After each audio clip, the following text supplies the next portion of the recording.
अब हम CDP का कुछ क्वेश्चन करेंगे, देखते हैं, बड़े अच्छे क्वेश्चन है, प्यारे हैं, ठीक है ना। इससे हमें कहीं मिल भी सकते हैं और हमारे बहुत सारी चीज़ें क्लियर हो सकती हैं। चेस तथा कार्ड को निम्न में से किसमें वर्गीकृत किया जा सकता है? चेस तथा कार्ड को निम्न में से किसमें वर्गीकृत किया जा सकता है? चेस तथा कार्ड जब हम खेलते हैं, आपने सबको ही पता होगा, कार्ड का मतलब जो गांव में पत्ते वगैरह खेलते हैं, ठीक है ना। चेस जो खेलते हैं, आगे आगे बढ़ाते हैं, ठीक है ना। तो जिसमें कि हमारे कौन आनंद जी हैं, वो फेमस हैं चेस के जो हैं। तो ये जो है क्या है, बौद्धिक है। जब हम चेस वगैरह खेलते हैं तो सामने एक कैंडिडेट होता है, ठीक है ना।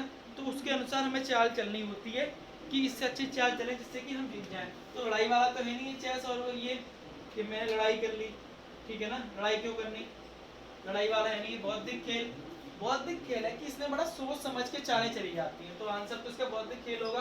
गलत क्यों होगी, प्रैक्टिकली है नहीं, प्रायोग खेल, गतिमान है नहीं, ठीक है ना। तो ये भी कट गया। तो हमारा बौद्धिक खेल है, क्योंकि कार्ड और जब चेस हम खेलते हैं तो काफ़ी चीज़ों को हम सोच समझ के ऑब्जर्व करके चीज़ों को चलते हैं कि अच्छा सामने अगर हम ये प्यादा चलें चेस में तो सामने वाला क्या चलेगा जिससे वो मेरा कटे नहीं, ठीक है ना। पूरा ऑब्जर्वेशन का है कार्ड का, चेस का, ये दोनों गेम है जो ऑब्जर्व के हैं बहुत सारे।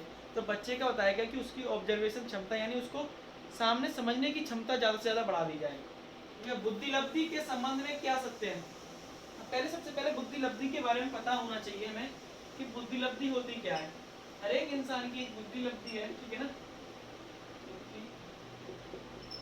फिक्स है, वो निकालते हैं। मानसिक आयु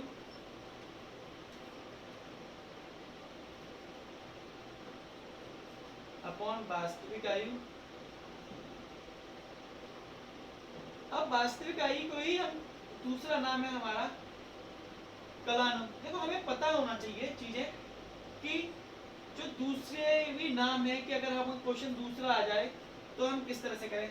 क्या होता है, अधिकतर हमें चीजें पता नहीं होती, हम पढ़ लेते हैं और जब वो दूसरे नाम से आ जाती है तो हमें बड़ी दिक्कत हो जाती है, तो उसे हम छाटने में आंसर बड़ी दिक्कत हो जाती है। तो जो पहला ऑप्शन है कि बुद्धि आयु में व्युत्क्रमी संबंधित है, देखो बुद्धि आयु व्युत्क्रमी संबंधित है नहीं, काटा ये। कलानुक्रमिक आयु में प्रत्यक्ष संबंधित कहाँ है, ये तो यानी बुद्धि लब्धि है मानसिक आयु के समानुपाती और बुद्धि लब्धि है 1 प्रोपोर्शनल यानी कलानुक्रमिक या वास्तविक आयु के अनुक्रमानुपाती, ठीक है ना, व्युत्क्रमानुपाती। अब ये कटा। अब कलानुक्रमिक आयु से व्युत्क्रमी संबंधित है, ये सही है हमारा तीसरा जो है, ये हमारा व्युत्क्रमी संबंधित है। जो हमारा फोर्थ है बौद्धिक तथा कलानुक्रमिक आयु दोनों से प्रत्यक्ष संबंध है, तो प्रत्यक्ष संबंध है ही नहीं, क्योंकि जहाँ बुद्धि का आपका प्रत्यक्ष संबंध हो गया तो आपको सीख ही नहीं पाएंगे, ठीक है ना। वो थोड़ी देर के लिए चीज होगी। बुद्धि को विकसित करने के लिए कई सारे मनोवैज्ञानिक ने अपने अपने कई सारे सिद्धांत दिए। सिगमंड फ्राइड ने अपनी अलग थ्योरी दी है, पियाजे ने अलग दी है, वाइगोट्स्की ने अलग दी है, थॉर्नडाइक ने अलग दी है। जब आप इन सिद्धांत को डीपली से पढ़ोगे तो आप जानोगे कि हमें बुद्धि पर किस तरह से कंट्रोल किया जाए।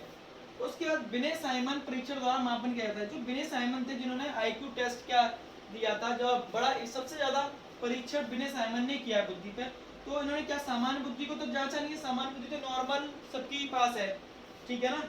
अब अभिवृद्धि ये भी नहीं है, अभिक्षमता का ये भी, विशिष्ट बुद्धि पे इन्होंने अपना परीक्षण दिया था। कई सारे परीक्षण करे इन्होंने बुद्धि पे, तब उन्होंने कुछ अपने निष्कर्ष निकाले और वो काफी सारी थ्योरी बहुत बड़ी है इनकी बुद्धि वाली विनय साइमन की, ठीक है ना। क्वेश्चन हमें सिद्धांत ज्यादा डीपली नहीं पढ़ने है कि इससे ज्यादा नॉलेज तो नहीं लेनी, हमने पेपर निकालना है तो वो चीज पढ़नी है। विशिष्ट बुद्धि का जो है विनय साइमन परीक्षण द्वारा मापन किया जाता है।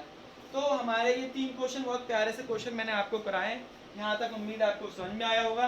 क्वेश्चन को जरूर देखें, ये आपको कहीं ना कहीं आपको मिल सकते हैं। तो ठीक है, आप विद्यार्थी इंस्टीट्यूट से जुड़े रहें। इस आपको यहाँ पर सारी चीज़ें आपको सही दिशा सही चीज़ें बताई जाएंगी। कम चीज़ों में आपको कम वक्त में आपको बहुत सारा ज्ञान दिया जाएगा, ठीक है ना। ये क्वेश्चन प्रीवियस ईयर में आए हुए हैं, ठीक है। हमें क्वेश्चन के साथ हमें ये चीज़ें पता होनी चाहिए कि इसका आंसर कैसे आ रहा है, वो चीज़ें मैंने आपको बता दी। टेट में थोड़ा तथ्य फैक्ट वाला आता है कि रटने वाली चीज़ें होती हैं। सी टेट में और KVS में थोड़ा माइंड का आता है कि वो पूरा बच्चों का होता है कि आप बच्चों के प्रति क्या सोच रहे हो, वो बुद्धि पे ही सारे सवाल आते हैं। मैंने KVS के पहला पेपर पिछली बार का पेपर देखा है, 8 क्वेश्चन सारे बुद्धि पे थे कि बुद्धि का ये कैसे किया जाए, ये कैसे किया जाए, तो वो सारी चीज़ें। तो ये मैंने आपको 3 क्वेश्चन कराए, कैसे लगे जरूर बताएं। धन्यवाद।